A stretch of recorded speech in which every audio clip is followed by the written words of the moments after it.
Tyghinds. David Copperfield by Charles Dickens. Chapter 42. Mischief.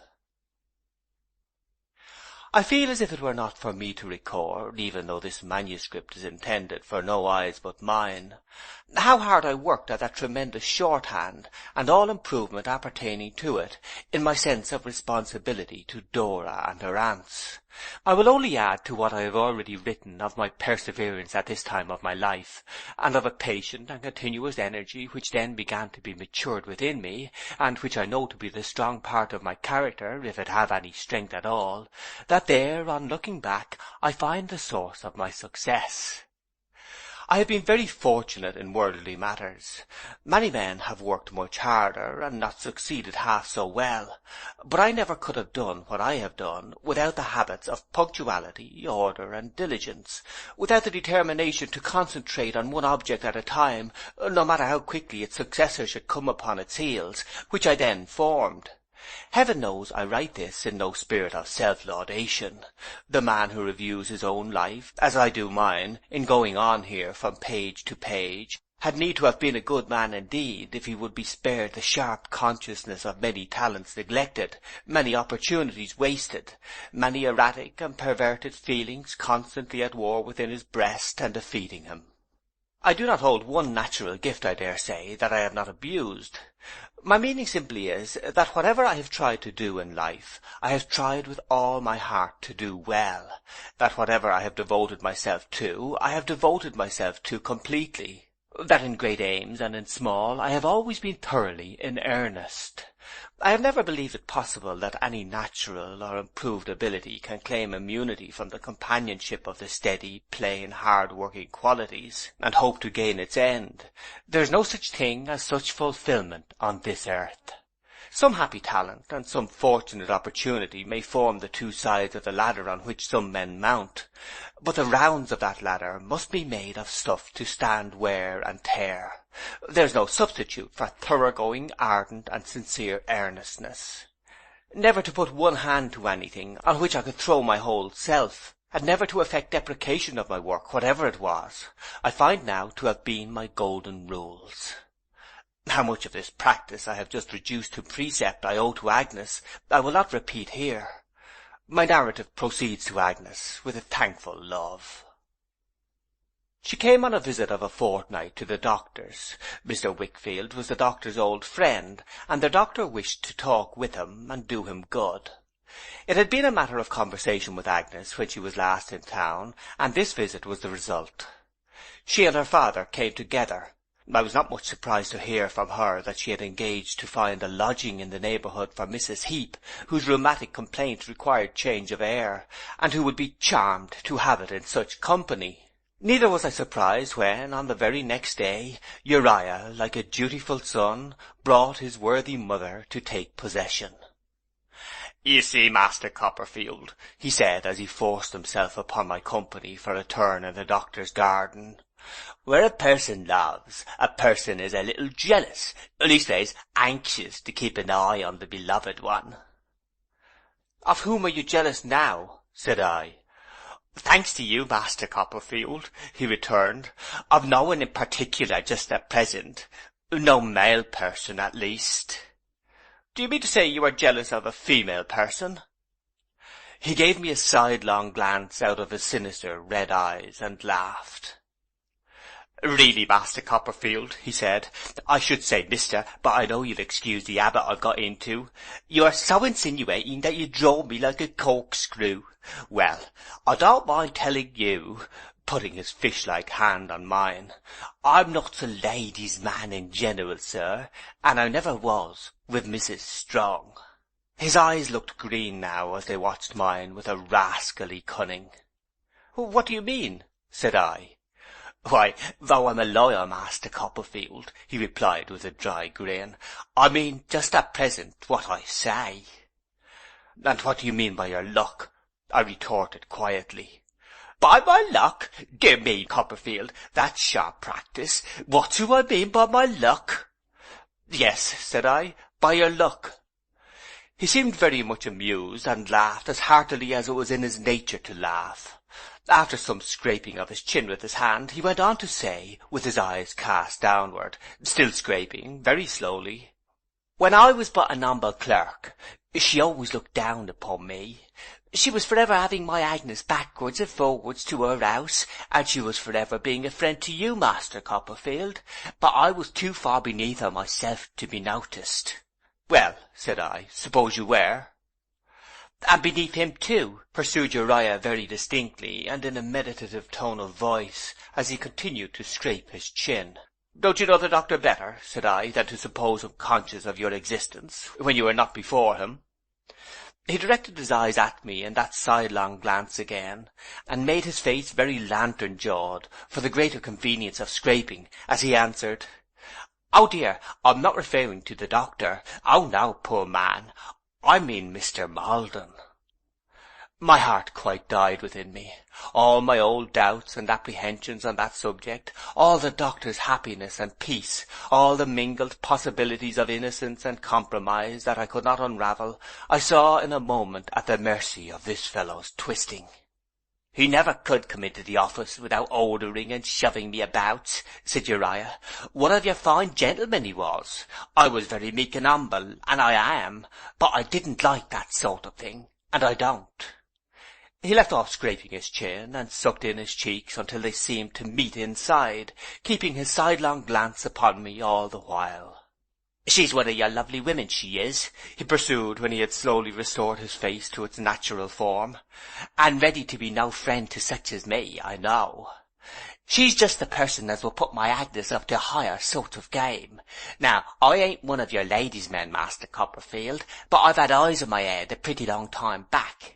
We humble ones have got eyes, mostly speaking, and we look out of them." I endeavoured to appear unconscious and not disquieted, but I saw in his face with poor success.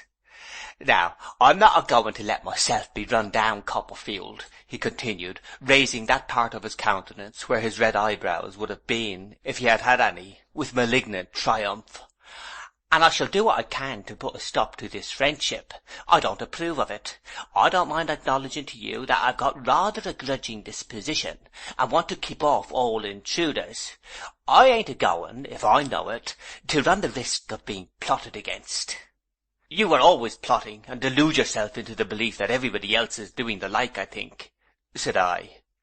"Perhaps so, Master Copperfield," he replied, "but I've got a motive, as my fellow partner used to say, and I go at it tooth and nail. I mustn't be put upon as an humble person too much. I can't allow people in my way. Really they must come out of the cart, Master Copperfield." "I don't understand you," said I. "Don't you though?" he returned with one of his jerks. "I'm astonished at that, Master Copperfield, you being usually so quick. I'll try to be plainer another time. Is that Mr. Maldon on horseback ringing at the gate, sir?" "It looks like him," I replied as carelessly as I could. Uriah stopped short, put his hands between his great knobs of knees, and doubled himself up with laughter. With perfectly silent laughter. Not a sound escaped from him. I was so repelled by his odious behaviour, particularly by this concluding instance, that I turned away without any ceremony, and left him doubled up in the middle of the garden, like a scarecrow in want of support. It was not on that evening, but as well as I remember on the next evening but one, which was a Sunday, that I took Agnes to see Dora. I had arranged the visit beforehand with Miss Lavinia, and Agnes was expected to tea. I was in a flutter of pride and anxiety, pride in my dear little betrothed, and anxiety that Agnes should like her. All the way to Putney, Agnes being inside the stage-coach and I outside, I pictured Dora to myself in every one of the pretty looks I knew so well, now making up my mind that I should like her to look exactly as she looked at such a time, and then doubting whether I should not prefer her looking as she looked at such another time, and almost worrying myself into a fever about it.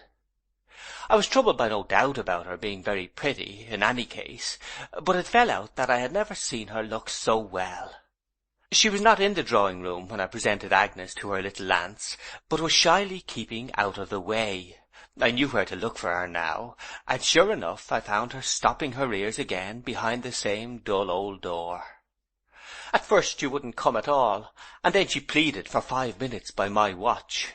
At length she put her arm through mine to be taken to the drawing-room. Her charming little face was flushed, and had never been so pretty. But when we went into the room, and it turned pale, she was 10,000 times prettier yet.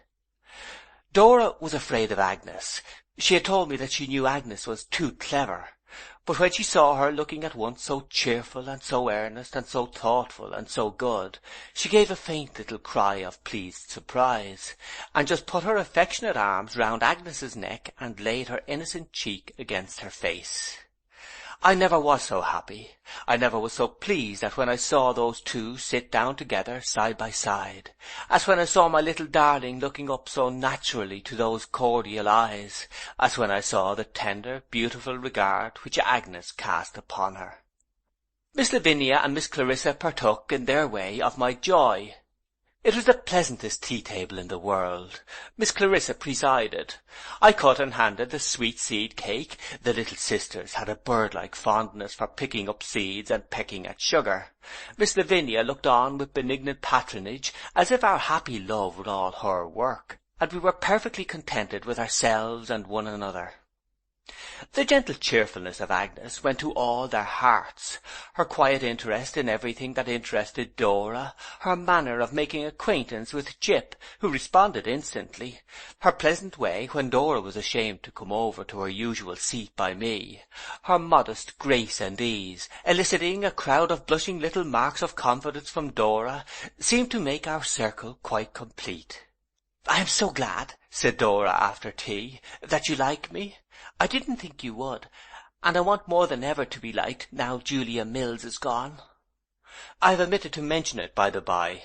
Miss Mills had sailed, and Dora and I had gone aboard a great East Indiaman at Gravesend to see her, and we had had preserved ginger and guava and other delicacies of that sort for lunch. And we had left Miss Mills weeping on a camp stool on the quarter-deck, with a large new diary under her arm, on which the original reflections awakened by the contemplation of ocean were to be recorded under lock and key. Agnes said she was afraid I must have given her an unpromising character, but Dora corrected that directly. "Oh, no," she replied, shaking her curls at me. "It was all praise. He thinks so much of your opinion that I was quite afraid of it." "My good opinion cannot strengthen his attachment to some people whom he knows," said Agnes with a smile. "It is not worth their having." "Oh, but please let me have it," said Dora in her coaxing way, "if you can." We made merry about Dora's wanting to be liked, and Dora said I was a goose, and she didn't like me at any rate, and the short evening flew away on gossamer wings. The time was at hand when the coach was to call for us. I was standing alone before the fire when Dora came stealing in softly to give me that usual precious little kiss before I went. "Don't you think if I had had her for a friend a long time ago, Dodie," said Dora, her bright eyes shining very brightly, and her little right hand idly busying itself with one of the buttons of my coat, "I might have been more clever, perhaps." "My love," said I, "what nonsense!" "Do you think it is nonsense?" returned Dora, without looking at me. "Are you sure it is?" "Of course I am." "I have forgotten," said Dora, still turning the button round and round, "what relation Agnes is to you, my dear bad boy." "No blood relation," replied I, "but we were brought up together, like brother and sister." "I wonder why you ever fell in love with me," said Dora, beginning on another button of my coat. "Perhaps because I couldn't see you and not love you, Dora." "Suppose you had never seen me at all," said Dora, going to another button. "Suppose we had never been born," said I gaily. I wondered what she was thinking about as I glanced in admiring silence at the little soft hand travelling up the row of buttons on my coat, and at the clustering hair that lay against my breast, and at the lashes of her downcast eyes slightly rising as they followed her idle fingers. At length her eyes were lifted up to mine, and she stood on tiptoe and gave me, more thoughtfully than usual, that precious little kiss, once, twice, 3 times, and went out of the room. They all came back together within 5 minutes afterwards, and Dora's unusual thoughtfulness was quite gone then. She was laughingly resolved to put Jip through the whole of his performances before the coach came. They took some time, not so much on account of their variety as Jip's reluctance, and were still unfinished when it was heard at the door.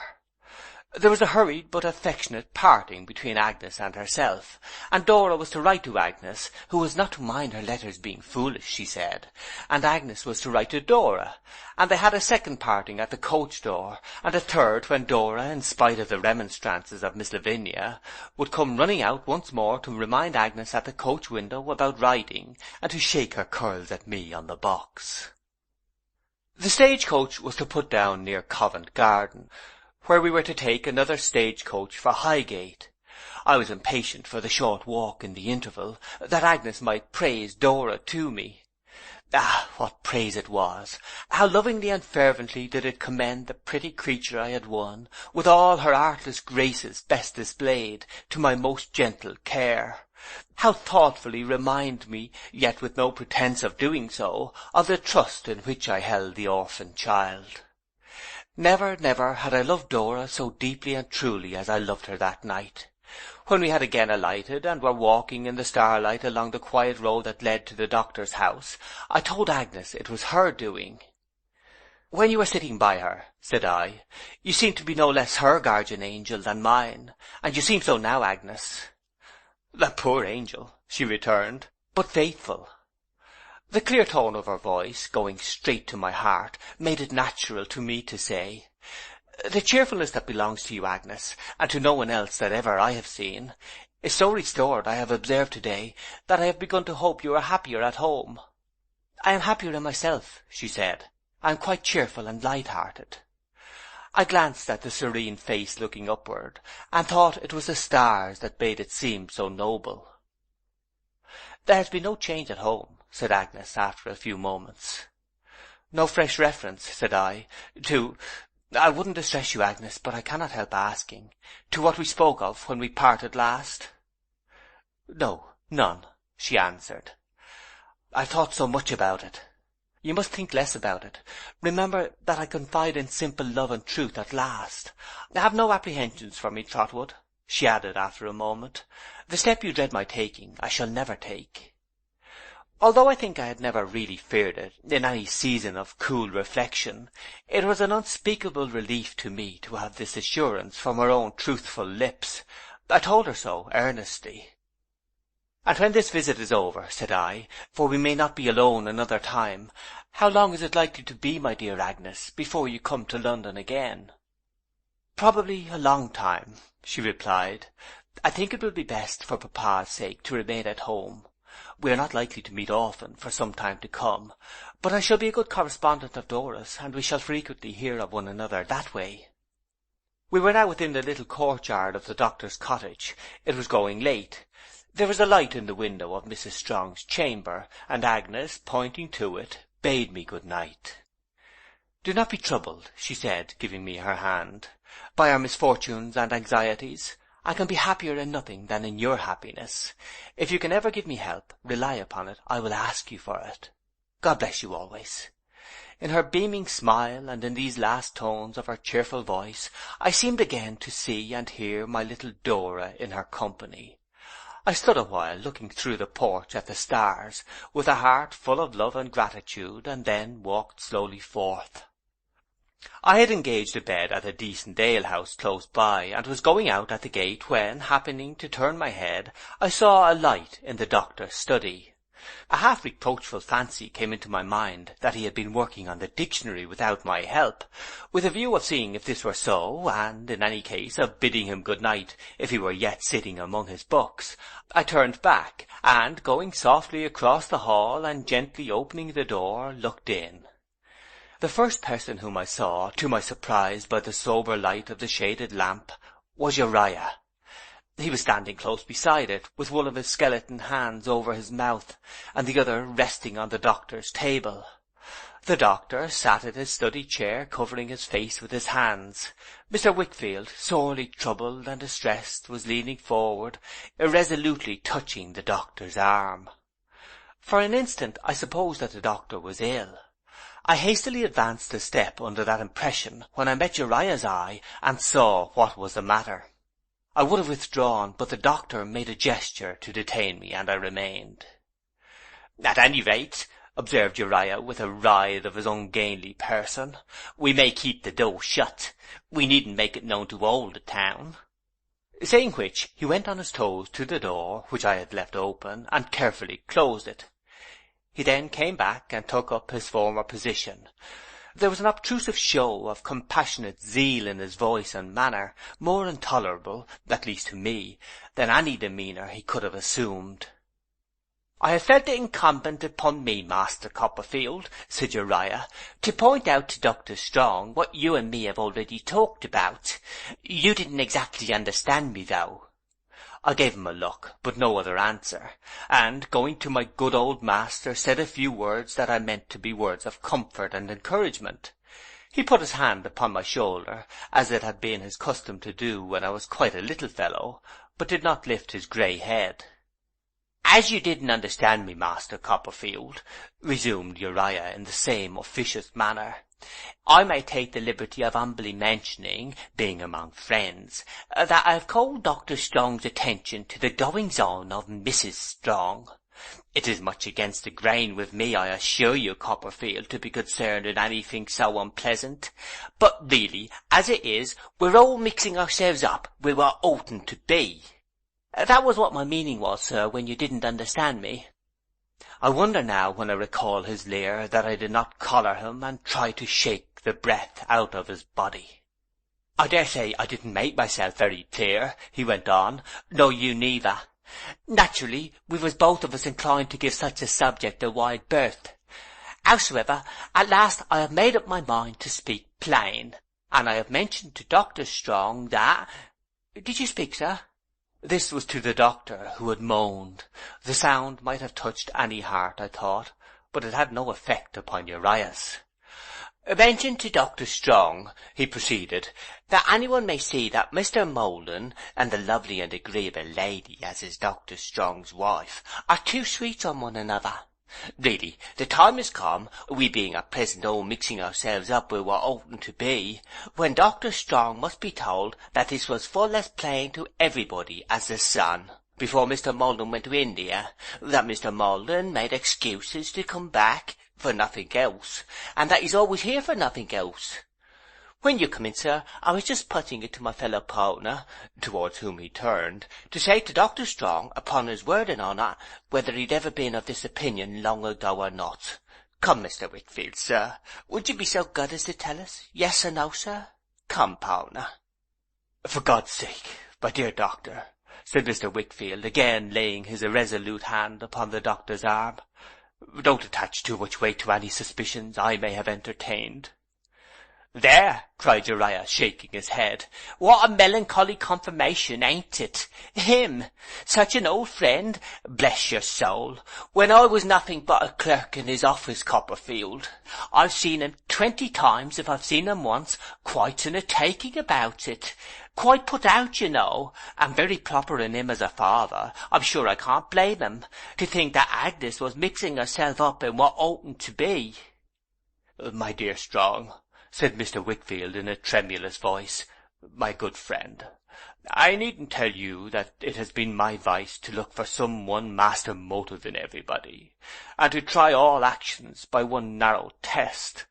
I may have fallen into such doubts as I have had, through this mistake." "You have had doubts, Wickfield?" said the doctor, without lifting up his head. "You have had doubts?" "Speak up, fellow partner," urged Uriah. "I had, at one time, certainly," said Mr. Wickfield. God forgive me, I thought you had."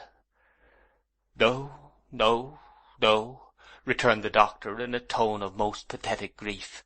"I thought, at one time," said Mr. Wickfield, "that you wished to send Mr. Maldon abroad to effect a desirable separation." "No, no, no," returned the doctor, "to give Annie pleasure by making some provision for the companion of her childhood. Nothing else." "So I found," said Mr. Wickfield. "I couldn't doubt it when you told me so.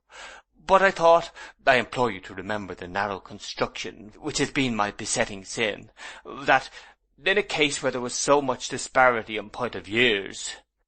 That's the way to put it, you see, Master Copperfield, observed Uriah with fawning and offensive pity. A lady of such youth and such attractions, however real her respect for you, might have been influenced in marrying by worldly considerations only. I make no allowance for innumerable feelings and circumstances that may have all tended to good. For heaven's sake, remember that. How kind he puts it, said Uriah, shaking his head. Always observing her from one point of view, said Mr. Wickfield. But by all that is dear to you, my old friend, I entreat you to consider what it was. I am forced to confess now, having no escape. No, there is no way out of it, Mr. Wickfield, sir, observed Uriah, when it's got to this. That I did, said Mr. Wickfield, glancing helplessly and distractedly at his partner. That I did doubt her, and think her wanting in her duty to you, and that I did sometimes, if I must say all, feel averse to Agnes being in such a familiar relation towards her, as to see what I saw, or, in my diseased theory, fancied what I saw. I never mentioned this to anyone. I never meant it to be known to anyone. And though it is terrible to you to hear, said Mr. Wickfield, quite subdued, if you knew how terrible it is for me to tell, you would feel compassion for me. The doctor, in the perfect goodness of his nature, put out his hand. Mr. Wickfield held it for a little while in his, with his head bowed down. I am sure, said Uriah, writhing himself into the silence like a conger eel, that this is a subject full of unpleasantness to everybody. But since we have got so far, I ought to take the liberty of mentioning that Copperfield has noticed it too. I turned upon him, and asked him how he dared to refer to me. Oh, it's very kind of you, Copperfield, returned Uriah, undulating all over, and we all know what an amiable character yours is, but you know that the moment I spoke to you the other night, you knew what I meant. You know you knew what I meant, Copperfield. Don't deny it. You deny it with the best intentions, but don't do it, Copperfield. I saw the mild eye of the good old doctor turned upon me for a moment, and I felt that the confession of my old misgivings and remembrances was all too plainly written in my face to be overlooked. It was of no use raging. I could not undo that. Say what I would, I could not unsay it. We were again silent, and remained so until the doctor rose and walked twice or thrice across the room. Presently he returned to where his chair stood, and, leaning on the back of it, and occasionally putting his handkerchief to his eyes with a simple honesty that did him more honour, to my thinking, than any disguise he could have affected, said, I have been much to blame. I believe I have been very much to blame. I have exposed one whom I hold in my heart to trials and aspersions. I call them aspersions, even to have been conceived in anybody's inmost mind, of which he never but for me could have been the object. Uriah Heep gave a kind of snivel, I think to express sympathy. Of which my Annie, said the doctor, never but for me could have been the object. Gentlemen, I am old now, as you know. I do not feel to-night that I have much to live for, but my life, upon the truth and honour of the dear lady who has been the subject of this conversation. I do not think that the best embodiment of chivalry, the realization of the handsomest and most romantic figure ever imagined by painter, could have said this with a more impressive and affecting dignity than the plain old doctor did. But I am not prepared, he went on, to deny, perhaps I may have been, without knowing it, in some degree prepared to admit, that I may have unwittingly ensnared that lady into an unhappy marriage. I am a man quite unaccustomed to observe, and I cannot but believe that the observation of several people of different ages and positions, all too plainly tending in one direction, and that so natural, is better than mine. I have often admired, as I have elsewhere described, his benignant manner towards his youthful wife, but the respectful tenderness he manifested in every reference to her on this occasion, and the almost reverential manner in which he put away from him the lightest doubt of her integrity, exalted him in my eyes beyond description. I married that lady, said the doctor, when she was extremely young. I took her to myself when her character was scarcely formed. So far as it was developed, it had been my happiness to form it. I knew her father well, I knew her well. I had taught her what I could, for the love of all her beautiful and virtuous qualities. If I did her wrong, as I fear I did in taking advantage, but I never meant it, of her gratitude and her affection, I asked pardon of that lady in my heart.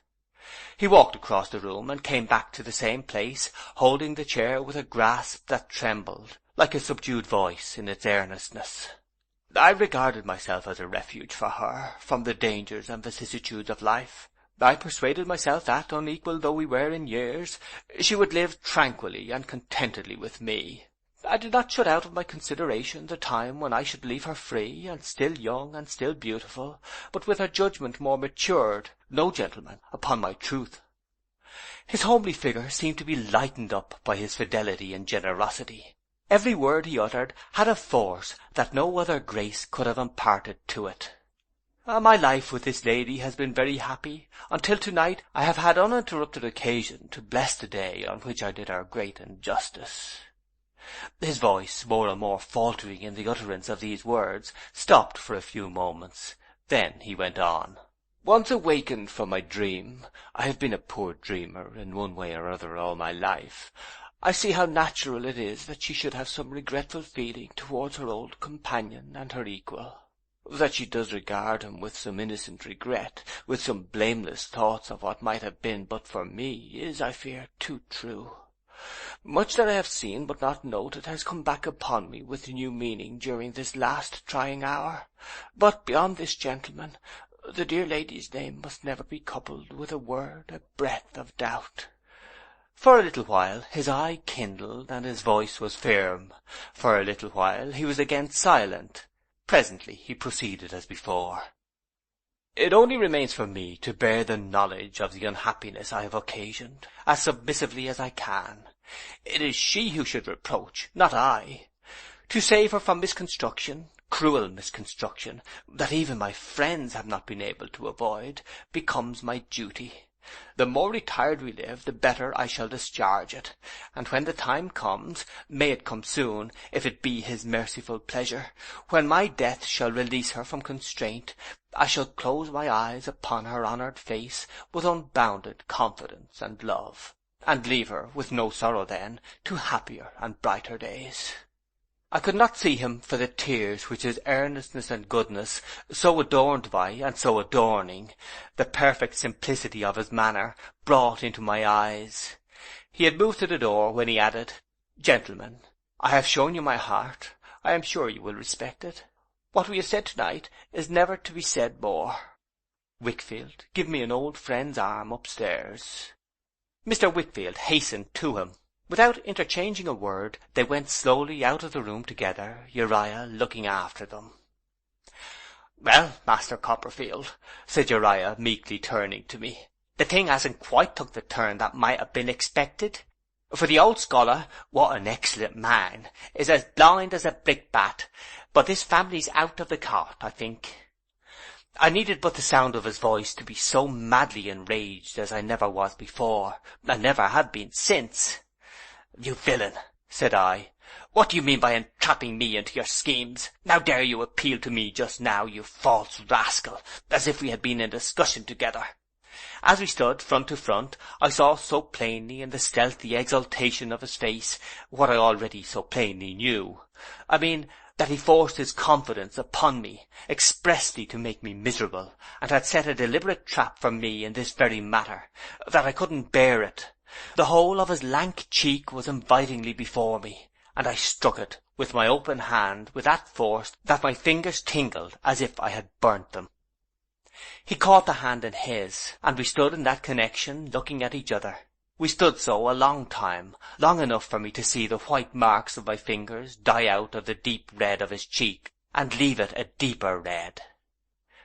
Copperfield, he said at length in a breathless voice, have you taken leave of your senses? I've taken leave of you, said I, wresting my hand away. You dog, I will know no more of you. Won't you? Said he, constrained by the pain of his cheek to put his hand there. Perhaps you won't be able to help it. Isn't this ungrateful of you now?' 'I have shown you often enough,' said I, 'that I despise you. I have shown you now more plainly that I do. Why should I dread your doing your worst to all about you? What else do you ever do?' He perfectly understood this allusion to the considerations that had hitherto restrained me in my communications with him. I rather think that neither the blow nor the allusion would have escaped me but for the assurance I had had from Agnes that night. It is no matter. There was another long pause. His eyes, as he looked at me, seemed to take every shade of colour that could make eyes ugly. 'Copperfield,' he said, removing his hand from his cheek, 'you have always gone against me. I know you always used to be against me at Mr. Wickfield's.' 'You may think what you like,' said I, still in a towering rage. 'If it is not true, so much the worthier you.' 'And yet I always liked you, Copperfield,' he rejoined. I designed to make him no reply, and, taking up my hat, was going out to bed, when he came between me and the door. 'Copperfield,' he said, 'there must be two parties to a quarrel. I won't be one.' 'You may go to the devil,' said I. 'Don't say that,' he replied. 'I know you'll be sorry afterwards.' 'How can you make yourself so inferior to me as to show such a bad spirit? But I forgive you.' 'You forgive me?' I repeated disdainfully. 'I do, and you can't help yourself,' replied Uriah. 'To think of your going and attacking me, that have always been a friend to you. But there can't be a quarrel without two parties, and I won't be one. I will be a friend to you, in spite of you. So now you know what you've got to expect.' The necessity of carrying on this dialogue, his part in which was very slow, mine very quick, in a low tone, that the house might not be disturbed at an unseasonable hour, did not improve my temper, though my passion was cooling down. Merely telling him that I should expect from him what I always expected, and had never yet been disappointed in, I opened the door upon him as if he had been a great walnut put there to be cracked, and went out of the house. But he slept out of the house too, at his mother's lodging, and before I had gone many 100 yards, came up with me. 'You know, Copperfield,' he said in my ear, I did not turn my head, 'you are quite in a wrong position,' which I felt to be true, and that made me chafe the more. 'You can't make this a brave thing, and you can't help being forgiven. I don't intend to mention it to mother, nor to any living soul. I'm determined to forgive you. But I do wonder that you should lift your hand against a person that you knew to be so humble.' I felt only less mean than he. He knew me better than I knew myself. If he had retorted or openly exasperated me, it would have been a relief and a justification. But he had put me on a slow fire, on which I lay tormented half the night. In the morning, when I came out, the early church bell was ringing, and he was walking up and down with his mother. He addressed me as if nothing had happened, and I could do no less than reply. I had struck him hard enough to give him the toothache, I suppose. At all events, his face was tied up in a black silk handkerchief, which, with his hat perched on top of it, was far from improving his appearance. I heard that he went to the dentist's in London on the Monday morning, and had a tooth out. I hope it was a double one. The doctor gave out that he was not quite well, and remained alone for a considerable part of every day, during the remainder of the visit. Agnes and her father had been gone a week before we resumed our usual work. On the day preceding its resumption, the doctor gave me, with his own hands, a folded note, not sealed. It was addressed to myself, and laid an injunction on me, in a few affectionate words, never to refer to the subject of that evening. I had confided it to my aunt, but to no one else. It was not a subject I could discuss with Agnes, and Agnes certainly had not the least suspicion of what had passed. Neither, I felt convinced, had Mrs. Strong then. Several weeks elapsed before I saw the least change in her. It came on slowly, like a cloud when there is no wind. At first she seemed to wonder at the gentle compassion with which the doctor spoke to her, and at his wish that she should have her mother with her to relieve the dull monotony of her life. Often, when we were at work, and she was sitting by, I would see her pausing and looking at him with that memorable face. Afterwards I sometimes observed her rise with her eyes full of tears and go out of the room. Gradually an unhappy shadow fell upon her beauty, and deepened every day. Mrs. Markleham was a regular inmate of the cottage then, but she talked and talked and saw nothing. As this change stole on Annie, once like sunshine in the doctor's house, the doctor became older in appearance and more grave. But the sweetness of his temper, the placid kindness of his manner, and his benevolent solicitude for her, if they were capable of any increase, were increased. I saw him once, early on the morning of her birthday, when she came to sit in the window while we were at work, which he had always done, but now began to do with a timid and uncertain air that I thought very touching, take her forehead between his hands, kiss it, and go hurriedly away, too much moved to remain. I saw her stand there when he had left her like a statue, and then bend down her head and clasp her hands and weep, I cannot say how sorrowfully. Sometimes after that I fancied that she tried to speak even to me, in intervals when we were left alone, but she never uttered a word.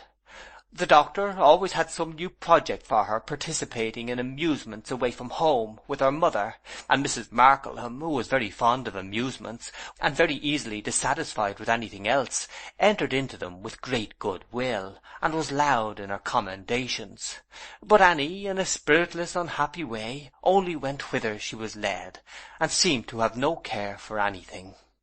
I did not know what to think. Neither did my aunt, who must have walked at various times 100 miles in her uncertainty. What was strangest of all was, that the only real relief which seemed to make its way into the secret region of this domestic unhappiness made its way there in the person of Mr. Dick. What his thoughts were on the subject, or what his observation was, I am as unable to explain as I dare say he would have been to assist me in the task. But, as I have recorded in the narrative of my school days, his veneration for the doctor was unbounded, and there is a subtlety of perception in real attachment, even when it is borne towards man by one of the lower animals, which leaves the highest intellect behind. To this mind of the heart, if I may call it so, in Mr. Dick, some bright ray of the truth shot straight. He had proudly resumed his privilege, in many of his spare hours, of walking up and down the garden with the doctor, as he had been accustomed to pace up and down the doctor's walk at Canterbury. But matters were no sooner in this state than he devoted all his spare time, and got up earlier to make it more, to these perambulations. If he had never been so happy as when the doctor read that marvellous performance, the dictionary, to him, he was now quite miserable unless the doctor pulled it out of his pocket and began. When the doctor and I were engaged, he now fell into the custom of walking up and down with Mrs. Strong, and helping her to trim her favourite flowers or weed the beds. I dare say he rarely spoke a dozen words in an hour, but his quiet interest and his wistful face found immediate response in both their breasts. Each knew that the other liked him, and that he loved both, and he became what no one else could be, a link between them. When I think of him, with his impenetrably wise face, walking up and down with the doctor, delighted to be battered by the hard words in the dictionary, when I think of him carrying huge watering pots after Annie, kneeling down, in very paws of gloves, at patient microscopic work among the little leaves, expressing as no philosopher could have expressed, in everything he did, a delicate desire to be her friend, showering sympathy, trustfulness and affection out of every hole in the watering pot, when I think of him never wandering in that better mind of his to which unhappiness addressed itself, never bringing the unfortunate King Charles into the garden, never wavering in his grateful service, never diverted from his knowledge that there was something wrong, or from his wish to set it right, I really feel almost ashamed of having known that he was not quite in his wits, taking account of the utmost I have done with mine. "Nobody but myself, Trot, knows what that man is," my aunt would proudly remark when we conversed about it. "Dick will distinguish himself yet." I must refer to one other topic before I close this chapter. While the visit at the doctor's was still in progress, I observed that the postman brought 2 or 3 letters every morning for Uriah Heep, who remained at Highgate until the rest went back, it being a leisure time, and that these were always directed in a business-like manner by Mr. Micawber, who now assumed a round legal hand. I was glad to infer from these slight premises that Mr. Micawber was doing well, and consequently was much surprised to receive, about this time, the following letter from his amiable wife. Canterbury, Monday evening.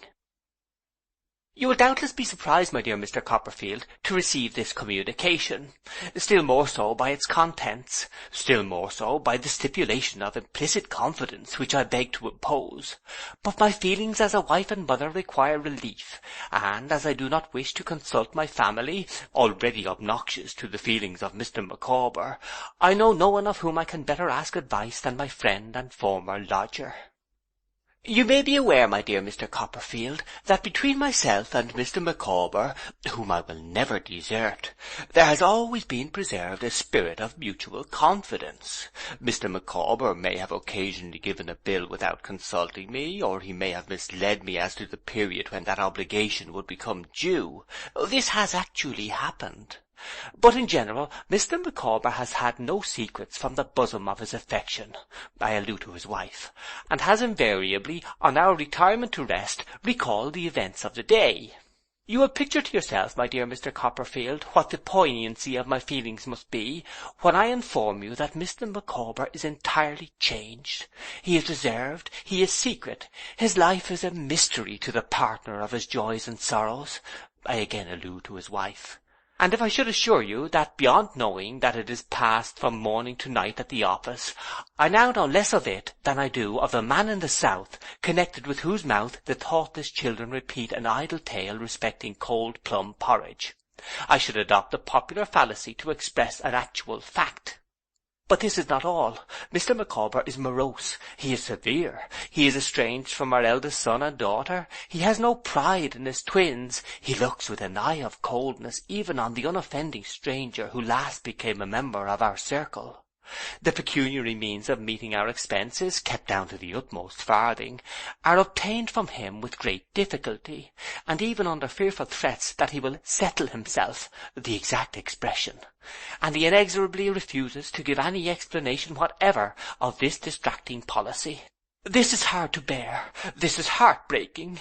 If you will advise me, knowing my feeble powers such as they are, how you think it will be best to exert them in a dilemma so unwonted, you will add another friendly obligation to the many you have already rendered me.